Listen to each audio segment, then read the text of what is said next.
Hello, all. Welcome back to Sacred Psychology. I'm Dr. Wichterman. Today, I want to talk about ADHD diagnoses. This is another one of those things that kind of drives me crazy because I hear about people going to large testing centers, hospital groups, hospitals themselves for testing, and they always end up with a diagnosis and they walk out with a prescription in their hand. I had a client come into me one time who had called a testing center on the other side of the state, and she asked them what it was going to be like, and they said, well, it'll take about an hour.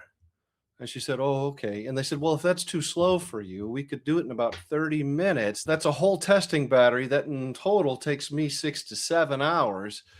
And then you'll have a prescription in your hand as you go out the door." Thankfully, this client was smarter than that. She didn't like that idea. She didn't want to just go for medication. She wanted some clarity. She wanted to see what was going on in her life, and she wanted to know what were her options, even outside of medication, on what to do about it. And so I see about four common misdiagnoses that people do not check for on a regular basis that they really should. And by people, I mean professionals. The first one is sleep problems. Think sleep apnea, trouble falling asleep, waking up in the night, all of those type of things. They all can affect your body and create symptoms that are similar to ADHD. So when I worked early on in my career at the community mental health, I did 5.5 years in home, 3 years in their outpatient setting with the same general clientele, low income, Medicaid, struggling, chaos in life.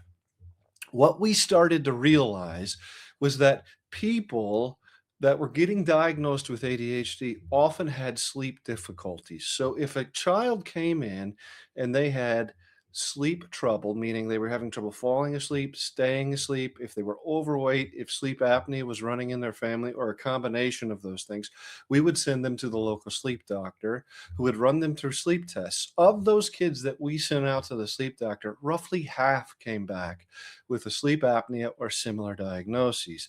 And of those that got treatment, many of them saw some alleviation of symptoms. It only makes sense. If you're not sleeping, what's happening?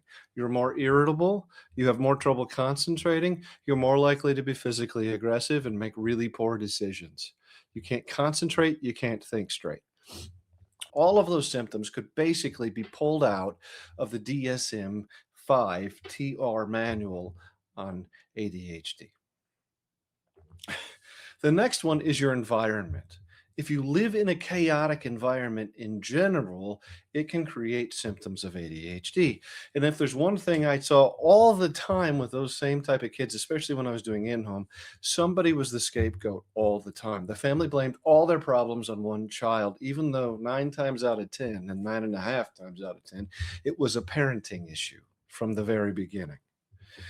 And so those kids would get diagnosed with ADHD. The other things in your environment that can cause problems and similar ADHD symptoms are things like mold toxicity, which is not becoming popular, but it's becoming more well known that people are discovering they have mold poisoning because it's growing in the roof of their house. I have a family member right now with a mold problem in a house that they've been living in for a very long time.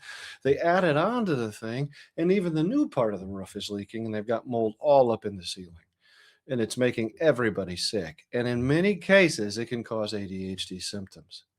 There's two other things for your general area that can cause you problems. It is chronic overstimulation and a lack of calm space for healing and restoration.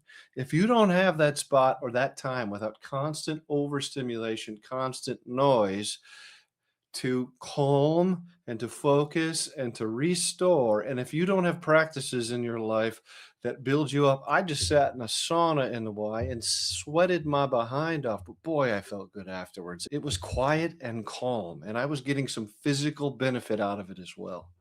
Nobody was shouting at me. Nobody wanted anything. I didn't have music playing. I didn't have my headphones going. It was just quiet and really, really hot. So there's also the idea of hormones and mood changes in different life stages. I had not long ago about 3 or 4 women come in a row that were around the same age who all had premenopausal symptoms, or some, as some of us call perimenopause.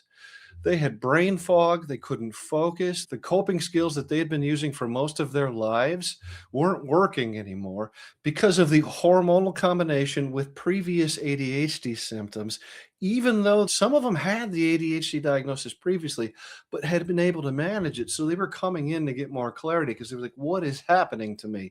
And a lot of those symptoms were brought on specifically by perimenopause hormones. Now, we've already talked about your environment, and I was mainly focusing on your house, the area with which you spend most of your time.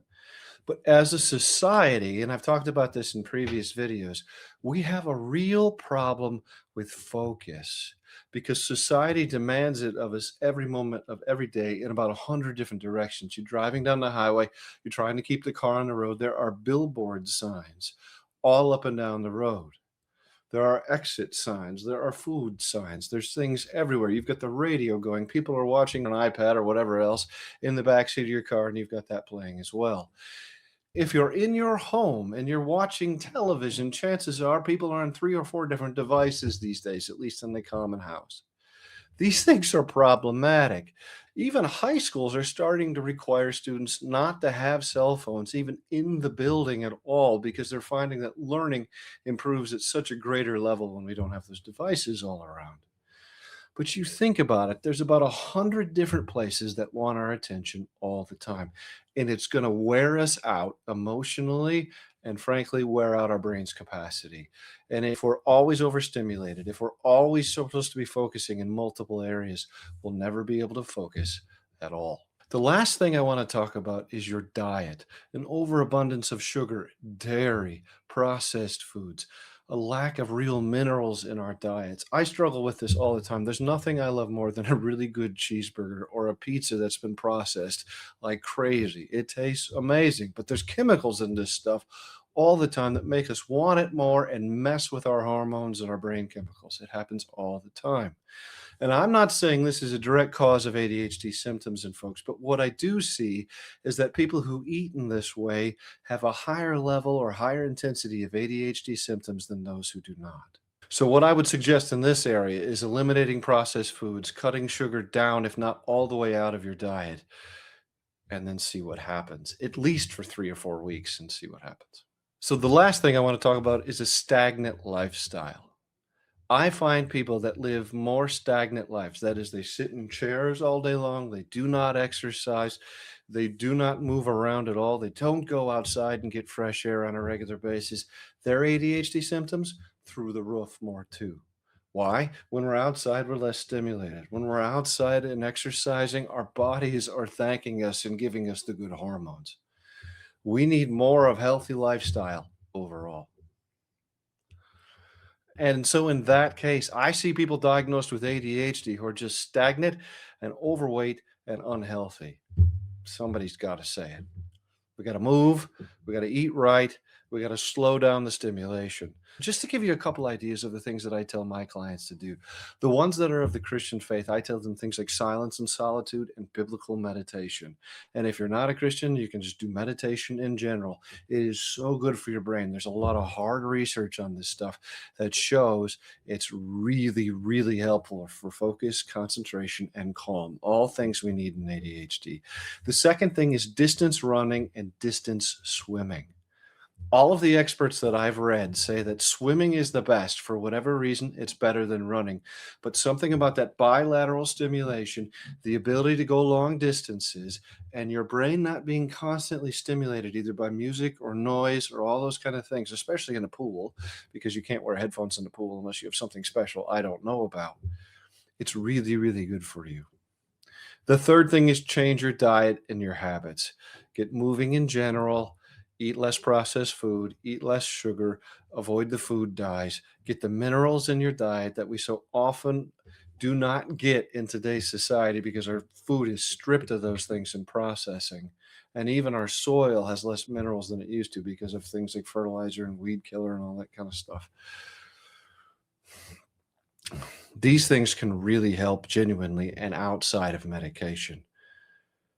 And if I believe that people are complex beings and created in the image of God, then I need to look at them holistically and gain an understanding of how all these systems work together and not just look at one thing when I'm testing people for ADHD. And I'm speaking out in part because I'm tired of watching people go to psych hospitals and get tested for this stuff and always come out with a diagnosis and always come out with a prescription. 99 times out of 100, just anecdotally, that's what people tell me. They wait for 18 months to get tested for 6, 7 hours, and then they just get handed a prescription and given no other options for treatment in most cases. There are other things we can do. There are other ways to live healthy. We have to get outside of these systems and start thinking creatively about living healthy.